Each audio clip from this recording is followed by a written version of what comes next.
Buenos días, estamos con Alejandro Navarro Gómez. Fue nuestro gran representante de México ante el Youth 20 en San Petersburgo, en la reunión que acaba de ser esta semana. Entonces, Alejandro, platícanos por favor, ¿cómo fue que llegaste a ser embajador de México ante este foro tan importante de los jóvenes dentro de lo que es la reunión del Grupo de los 20?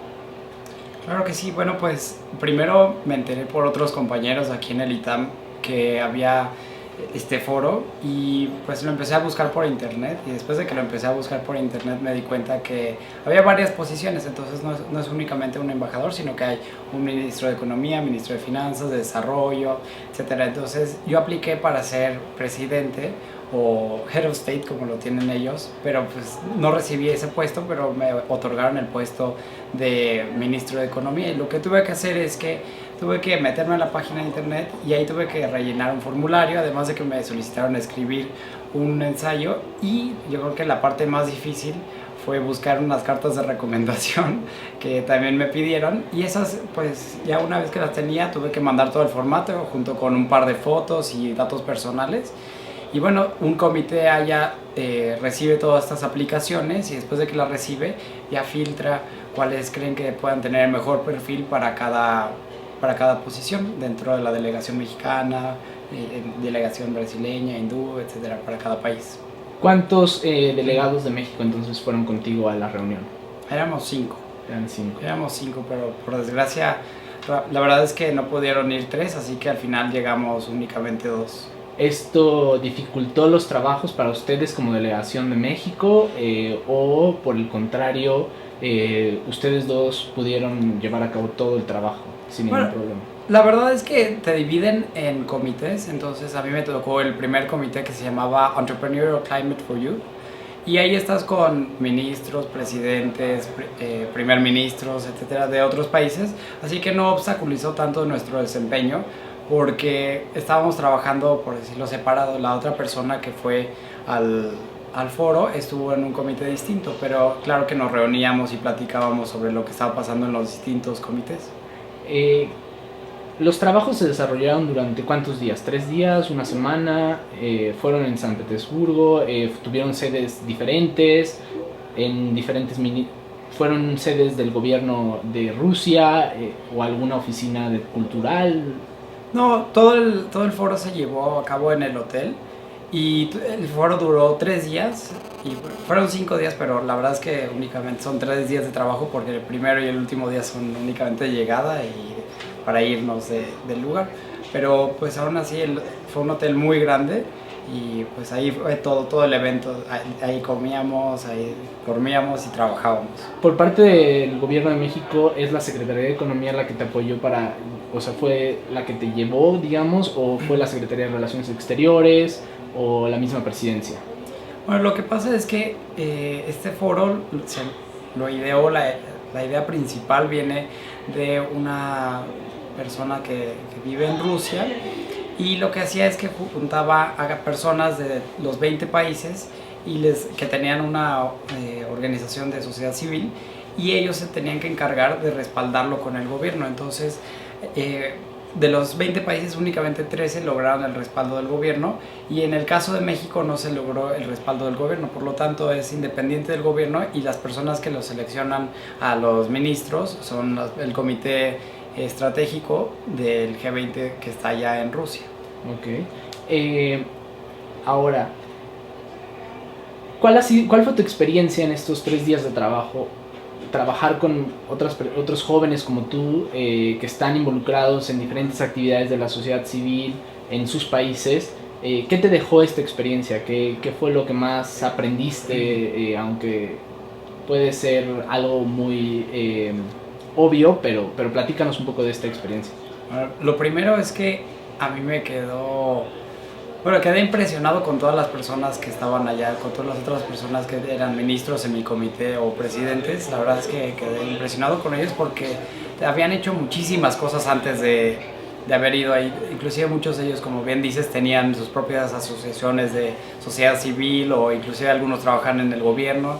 Así que platicar con ellos fue muy enriquecedor a título personal y además creo que eso se vio plasmado en las recomendaciones que emitimos al final. Entonces la verdad es que me divertí muchísimo platicando con ellos y claro que es muy contrastante cuando hablas con una persona que al parecer tienen mucho en común, pero al mismo tiempo no tienen tanto en común por las condiciones en las que viven cada quien en su país.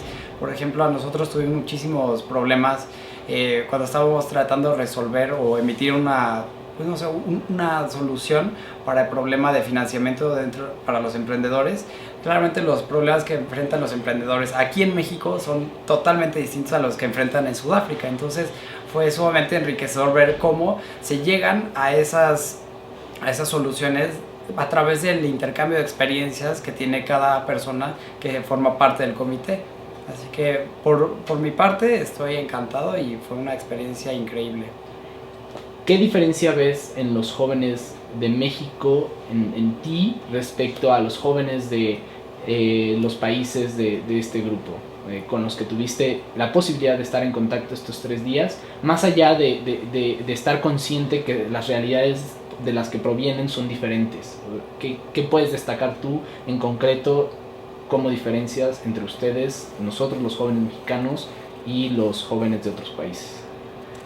Yo creo que una de las diferencias más importantes, y creo que esto se debe a la formación que tenemos aquí en el ITAM, es que realmente estamos muy bien preparados para ir a hacer frente a los retos mundiales. Realmente nos dan una base muy sólida de conocimientos para que cuando vayamos a un foro internacional de una magnitud como la es el G20, puedas entender de lo que se está hablando. Inclusive había comités de impuestos que eran muy técnicos y la verdad es que aún así podemos entender bien lo que se estaba hablando sin ningún problema. Yo creo que también eso se vincula mucho con el sistema educativo aquí en México, porque la otra persona, aunque no era del ITAM, también tenía una formación excelente y fue increíble ver cómo se íbamos apreciando todo lo que se nos decía para después utilizarlo a nuestro favor. Entonces creo que esa sería una de las primeras diferencias. Otra diferencia muy importante es que nosotros como latinoamericanos, por decirlo de alguna manera, tenemos la ventaja de poder entendernos con otras personas o con otros países que no necesariamente son latinoamericanos como lo es Francia o Italia, pero que sí compartimos una cierta similitud y eso nos permitió llevarlo más adelante. Además de que, por supuesto, con las personas como con los brasileños, o con los argentinos también pudimos compartir muchas cosas muy buenas. Así que como mexicano, como latino, creo que se formó una comunidad muy padre en la que pudimos hacer frente a los problemas porque entendíamos nuestra situación y de ahí marchamos hacia adelante juntos.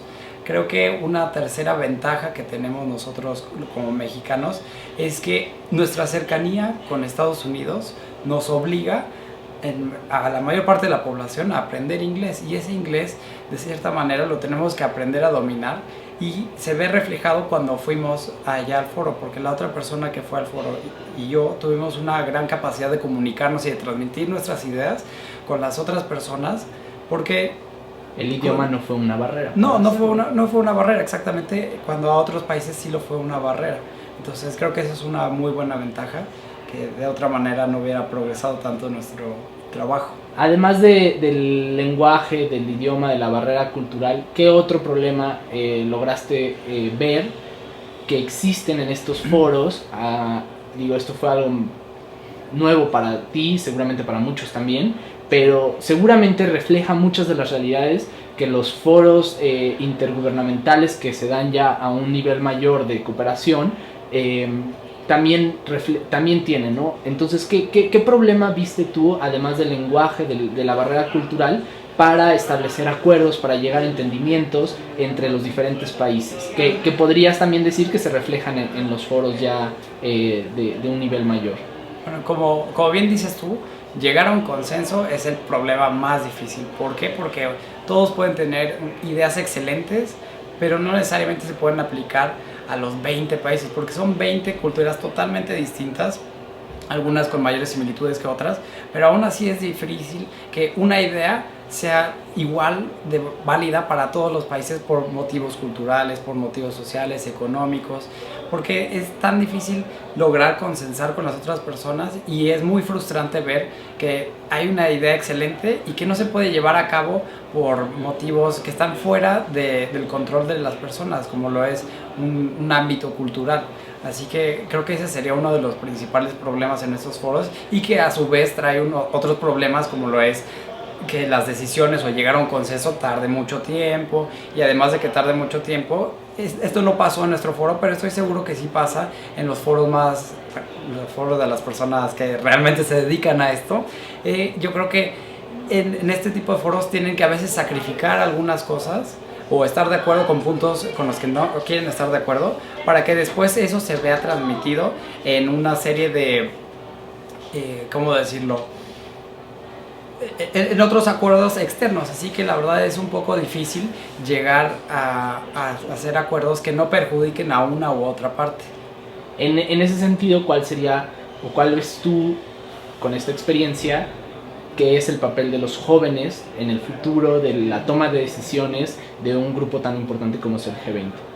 Creo que ser jóvenes trae muchas ventajas, porque ahorita yo a mis escasos 22 años ya tengo conocimiento de cuáles son varios de los factores culturales en países a los que yo nunca he visitado. Por ejemplo, hay factores culturales en la India que me contaron los otros ministros, que yo no estaba al tanto de ellos, y que ahora, a mis 22 años sin haber ido a India, ya tengo en cuenta, ya sé cómo son esos factores que ojalá, si en un futuro yo llego a ser un funcionario público y llego a una de estas negociaciones internacionales, ciertamente las voy a tomar en cuenta para cuando estemos tomando decisiones en una mesa redonda y esté platicando. Y no solamente con India, sino que también con personas de Sudáfrica, de Arabia Saudita, de países que no están tan cercanos a México.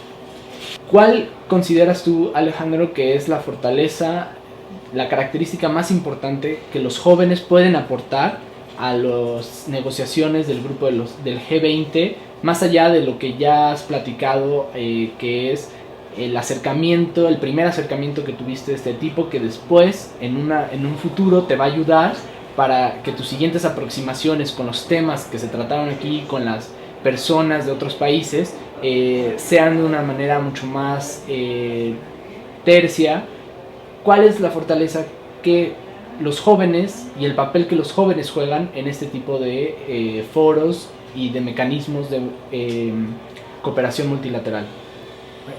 Bueno, nuevamente creo que el factor cultural es lo más importante, porque en aspectos técnicos siempre va a haber personas que tengan una visión mucho más elevada que una persona que únicamente está estudiando la licenciatura. Siempre va a haber alguien que tenga una maestría o un doctorado. Entonces, por el lado técnico creo que no es tanto por donde tenemos la ventaja. Creo que los jóvenes tenemos la ventaja por el intercambio cultural, porque en esta interacción tan intensa, te digo, aprendes cómo viven las otras personas, las restricciones que tienen las otras personas, e inclusive también te da una idea de cómo a través de estas interacciones entre jóvenes pueden cambiar los valores de las personas. Por ejemplo, a mí me pasó que cuando platiqué con personas de otros países y confrontaron mis valores, me hicieron ver que algunos tenían mucho sentido y otros no tenían tanto, sino que no es que fuera menos válido, sino que al contrario, había otra ruta que también era igual de válida. Entonces, en ese sentido, creo que lo podemos trasladar a que cuando lleguen las negociaciones internacionales en un futuro, la gente va a estar más dispuesta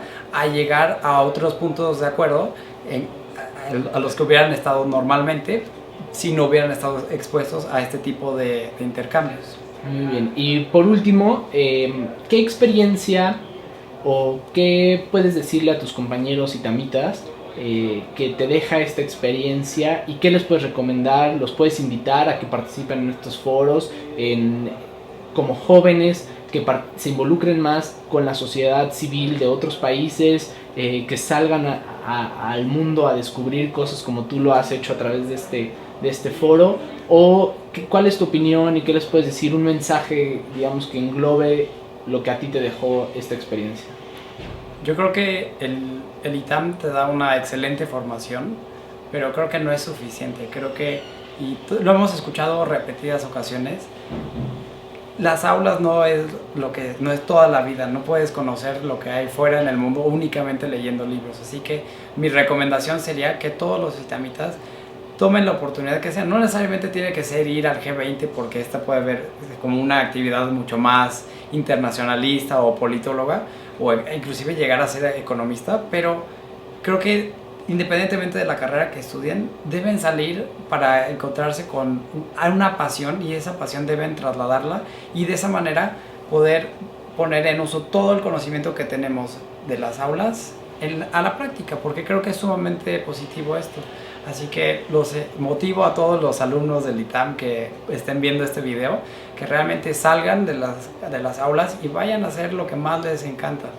Bueno, pues muchísimas gracias, Alejandro. No, al contrario, mucha gracias. Suerte en tus siguientes proyectos y por aquí Muchas nos gracias. vemos. Claro. Gracias.